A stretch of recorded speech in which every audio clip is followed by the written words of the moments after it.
kaluluwang pag-alagala at kasama nating mga buhay na naninirahan sa mundo.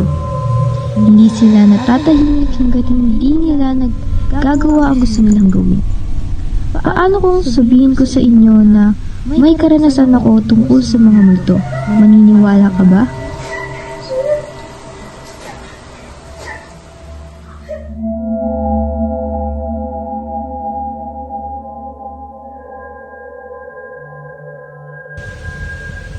Ako si Michael at meron akong 2 kaibigan.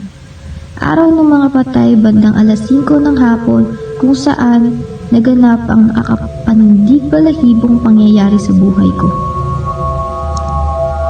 Habang naglalakad kami, naisipan naming magkakaibigan na paglaruan ang mga puntod ng patay.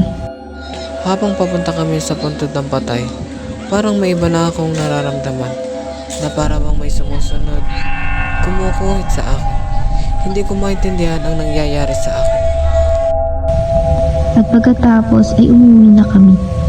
Habang naglalakad kami pauwi, parang may nakatingin at sumusunod sa amin.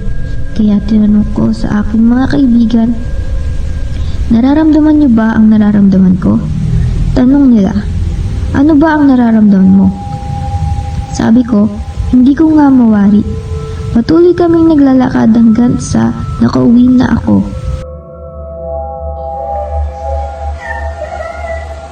Dating ko sa bahay, ako'y inutusan ng aking nanay na kuhain ang kakainin naming merienda.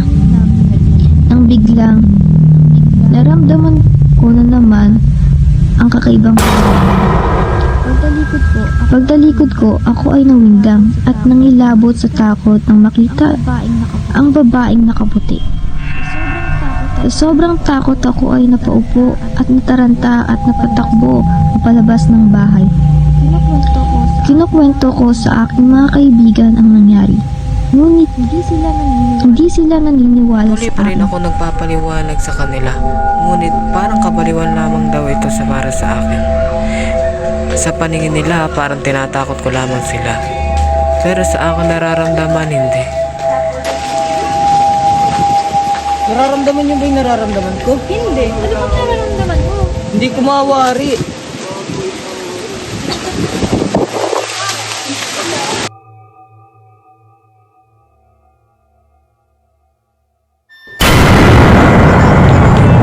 Minsan ako nakakita ng white lady. Mahirap ay paliwanag pero totoo ito. Isang sa hindi ko sinasadyang pangyayari, ako ay bumalik sa cemetery upang humingi ng sorry. Nung oras na nakabalik na ako sa sementeryo, ramdam ko na may nakatingin sa akin. Pero hindi ko man lang to pinansin at talidali akong humingi ng tawad sa puntod. Ginalaw namin magkakaibigan para humingi ng paumanhin at ipagdasal ang napmayapa. Simula noon, hindi na